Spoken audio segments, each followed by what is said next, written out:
Now, I know I can't go too crazy because I said my team for the World Cup of Hockey was Team North America, but Canada wins 4-2 over the United States of America! Was that too over the top? That was too over the top. I'm sorry. I got to go to the game, but not as media, as a fan. My first game as a fan at the World Cup of Hockey, and I got to sit in box seats for the first time ever, like a fancy person. I'm sitting in box seats at the Air Canada Centre for the first time, and you know, it's really fancy. It's definitely fancy up here. There's a lot of people in suits, but I think I'm just going to stay who I am. I mean, being in a box seat is not going to change me at all. You know, I'm still just a blue-collar guy just trying to enjoy a hockey game. Thank you to Sonnet Insurance. Sonnet Insurance. Almost said, sorry. Steve's good at saying words. Talking a little bit about the game on the ice. Okay, the U.S. has to win this one, literally and figuratively. One, they have to win to mathematically stay in the tournament, but two, you said that you were coming into this tournament with a team specifically designed to beat Canada. Which, by the way, you did not have to say, so why did you? Because if you talk that mess, you better deliver, and the United States did not. Now, they think they were close. Well, I was there. How close were they? I tell you what, when they got that first goal, I thought they were pretty close, more than close. Ryan McDonough bangs one home. I think it was in the first 5 minutes, and the ACC was like, okay, I think they'll come back, but I don't know. Off the boards, Duchesne, boom, now it's 1-1. Did you blink, get a burger, go pee? Guess what? You missed the second goal, Corey Perry, and now it's 2-1 Canada. They get the lead. Matt Duchesne again. Holy smokes, were we wrong about him on the podcast. This guy belongs. 3-1 at the end of one. And then Patrice Bergeron, ironically, puts a team up 4-1. We won't get into it. Off of the work of John Tavares, just a filthy, disrespectful. You thought Phil Kessel was disrespectful. That deke was disrespectful. TJ Oshie would pot one more in the third, but the United States lose by 2 goals. So there were some thoughts from the American team that they were in it, it just came down to bounces. And a lot of people just kind of dismissed that. And you know what? I saw the game. I was there. I was like, oh my God, the Americans aren't even close. They're nowhere near. Canada are just playing Harlem Globetrotters with them. And you looked at the shot total, and up until like the very end, kind of the last 7 minutes or so, Canada was still dominating there. And then I think about it, Matt Duchene's first goal was just a bounce off the end boards. You can't discredit Corey Perry's work on the second goal, but the puck did bounce off like his wrist. Combine that with the at least 2 posts the States hit in the third, it might have actually been 3.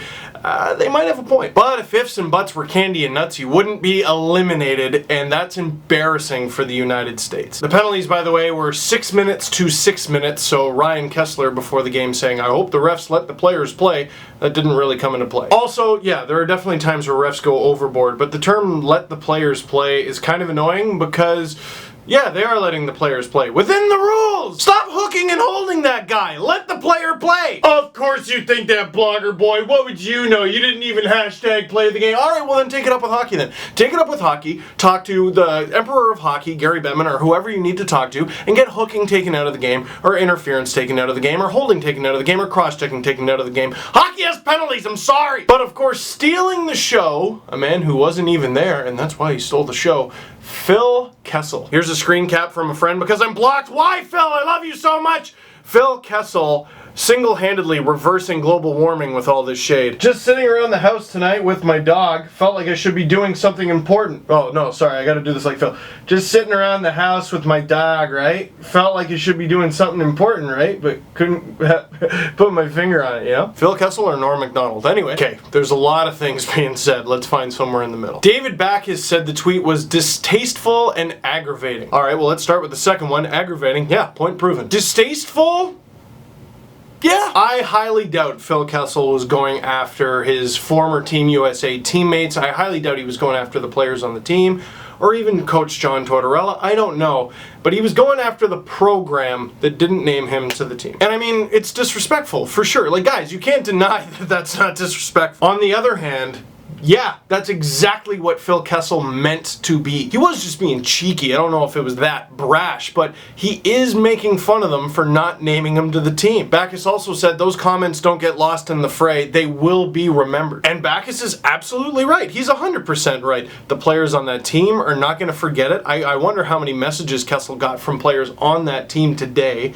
And it's gonna hurt Phil's chance at making Team USA ever again. Well, does Phil Kessel even care about that? I mean, he must, otherwise he wouldn't have sent the tweet, and if he doesn't care and he sent the tweet, he's just being a jerk. And Backus is earning major brownie points in Boston because they just love hating on Phil until they chase him out of town for making too much money, just like Phil. By the way, 5 years, $6 million per. He's 32. Phil Kessel is one of the most fascinating players in the NHL. Might be the most fascinating, and it's amazing because he says nothing. To the point where when he says anything, including when he tweets 3 or 4 times a year, at least that's when I see it because I'm blocked, it's news! And look, Kessel's Leafs teammates, I've always had the impression, I've always been given the impression that there's a little bit of bitterness there. The team didn't want him to be traded. And Leafs players, who are basically not allowed to say anything anymore, when they talk about Kessel, they talk about him in a way that suggests they wish he was still there. Now you might say, yeah, well the team in last place would want their top scorer back, and darn it, you're right. But it never felt like they just missed the points and the goals. It felt like they missed something more. They missed their teammate, they missed their friend. And the Penguins, oh, they've just hugged right onto that. It sounds like all the Penguins love him in all the interviews.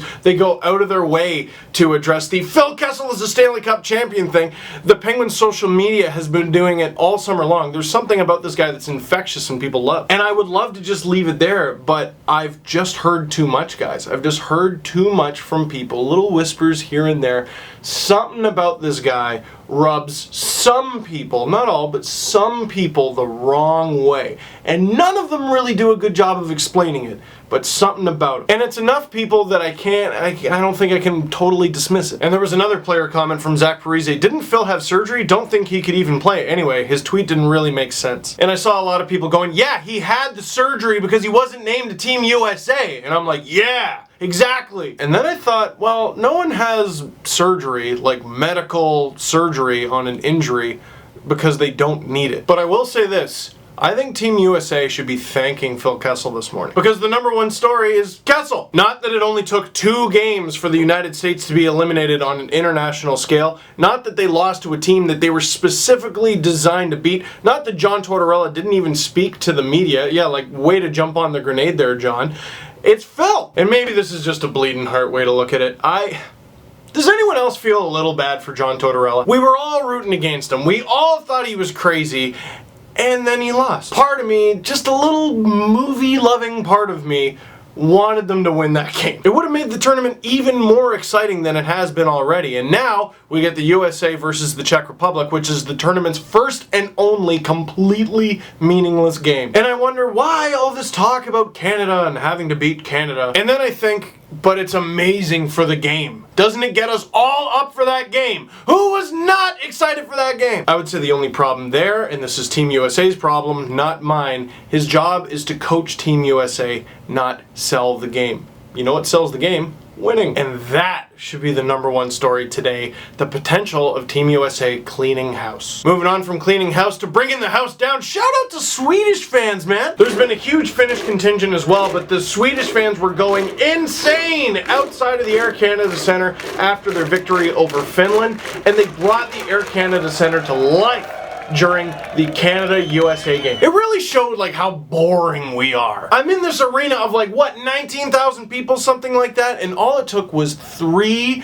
crazy Swedish fans. I didn't get the beginning of it, but they started that clap thing that all the Swedish fans have been doing, and they got the whole arena into it. Every single person was looking at them. Their energy was infectious, and the crowd fed off of it, and we're friends now, but Canada-Sweden final? Actually, holy smokes, as I'm making this video, it's 2-0 North America already? I'm gonna stop. This has to end now because I gotta watch this game. So that's it for this one. Thank you very much for watching. Click like if you like this video. Click subscribe if you really liked it. Oh, geez, it's 2-1 now. Tell all your friends, watch the game. Stop watching this video.